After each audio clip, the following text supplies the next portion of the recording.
Terima kasih Anda masih bersama kami di Sapa Indonesia Malam. Saya Cynthia Rompas. Saudara, vonis hukuman yang dijatuhkan kepada terdakwa korupsi timah Harvey Muiz menimbulkan polemik di masyarakat. Banyak kalangan yang menilai vonis yang dijatuhkan terlalu ringan untuk kasus korupsi yang merugikan negara hingga 300 triliun rupiah. Presiden Prabowo sebelumnya sempat menyindir vonis ringan yang diberikan kepada terdakwa korupsi. Dari 10 terdakwa kasus korupsi timah, semuanya mendapat vonis lebih ringan dibandingkan dengan tuntutan jaksa. Pertama saudara, ada Harvey Muiz. Ia dijatuhkan vonis 6 tahun 6 bulan penjara dengan denda 1 miliar rupiah. Sementara tuntutan jaksa adalah penjara 12 tahun dengan denda 1 miliar rupiah.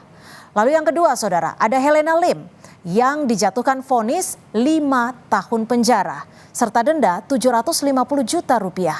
Sedangkan tuntutan jaksa adalah penjara selama 8 tahun dengan denda sebesar 1 miliar rupiah. Selanjutnya yang ketiga saudara, ada Mohtar Riza Pahlevi yang menjabat sebagai Direktur Utama PT Timah Tbk periode 2016 hingga 2021. Dirinya divonis 8 tahun penjara dengan denda 750 juta rupiah. Sementara tuntutan jaksa adalah 12 tahun penjara dengan denda 1 miliar rupiah. Kasus korupsi timah belakangan ini menjadi sorotan karena menyebabkan kerugian negara tidak tanggung-tanggung sebesar 300 triliun rupiah, termasuk kerusakan lingkungan. Angka ini menempatkan kasus timah menjadi kasus korupsi dengan kerugian negara terbesar di Indonesia. Dengan nilai kerugian negara sebesar 300 triliun rupiah, vonis tertinggi hanya diberikan kepada Mohtar Riza Pahlevi selaku Dirut PT Timah dengan vonis 8 tahun penjara. Sementara itu untuk kasus korupsi Duta Palma Group yang merugikan negara sebesar 78 triliun rupiah, terdakwa Surya Darmadi yang sempat buron divonis 16 tahun penjara. Surya Darmadi juga pernah ajukan peninjauan kembali atau PK, namun hasilnya ditolak oleh Mahkamah Agung. Dan yang ketiga ada kasus korupsi proyek BTS 4G yang meraup kerugian negara sebesar 8 miliar rupiah. Turut melibatkan mantan Menkominfo Johnny G. Plate, ia akhirnya divonis 15 tahun penjara. Dengan perbandingan antara kerugian negara dan vonis yang diberikan kepada terdakwa korupsi tersebut, apakah bisa dianggap adil bagi masyarakat dan negara?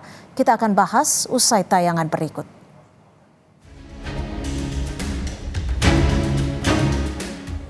Vonis ringan terhadap koruptor disoroti Presiden Prabowo Subianto.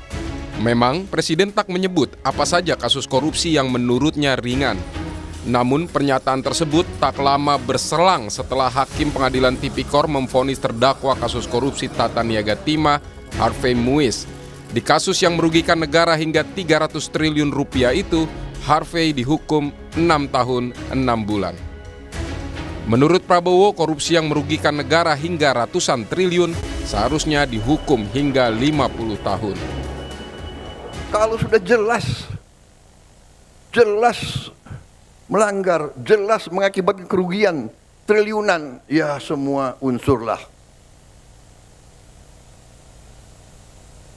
Terutama juga hakim-hakim, ya vonisnya jangan terlalu ringan lah.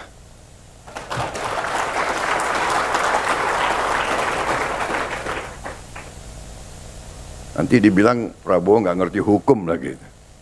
Tapi rakyat pun ngerti, rakyat di pinggir jalan ngerti. Ngerampok triliunan, kalau triliunan, ratusan triliun.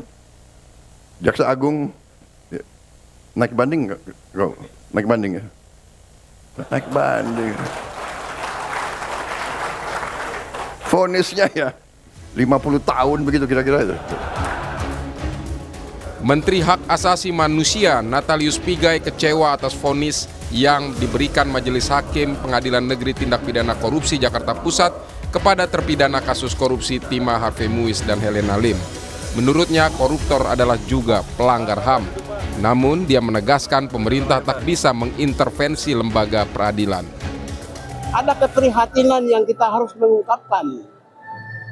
Saya harus menyampaikan ada sebuah keprihatinan ketidakpuasan di publik. Oleh karena itu ya harus memberikan punishment atau hukuman itu juga harus sesuai dengan perbuatan yang diterima. Kami menghormati proses peradilan yang berlangsung dan para hakim yang memutuskan. Tentu kami menghormati ya independensi dan integritas mereka. Dalam kasus timah yang merugikan negara hingga 300 triliun, para terdakwa mendapat vonis lebih ringan dibandingkan dengan tuntutan jaksa. Misalnya Harvey Muiz, ia dijatuhkan vonis 6,5 tahun penjara, sementara tuntutan jaksa adalah penjara 12 tahun. Lalu ada Helena Lim yang dijatuhkan vonis 5 tahun penjara, sedangkan tuntutannya 8 tahun. Riza Pahlevi yang menjabat sebagai Direktur Utama PT Timah Tbk periode 2016-2021 divonis 8 tahun penjara, sementara tuntutan jaksa 12 tahun penjara. Kepala Pusat Penerangan Hukum Kejaksaan Agung Harli Siregar membantah bukti-bukti yang diajukan jaksa dalam kasus korupsi 300 triliun rupiah PT Timah lemah. Menurutnya bukti yang diajukan sudah linear dengan tuntutan, tetapi ada subjektivitas hakim dalam memutuskan perkara. Kalau Anda mengikuti bagaimana pertimbangan-pertimbangan yang disampaikan oleh majelis hakim dalam persidangan itu, sesungguhnya apa yang sudah diajukan oleh penuntut umum terkait dengan pemenuhan alat bukti pasal 183, 184 itu sudah sangat linear, ya. Hanya saja kan bahwa pertimbangannya menyatakan tuntutan itu terlalu tinggi, jadi ada subjektivitas di situ, ya. Kalau dari sisi substansi nggak ada masalah.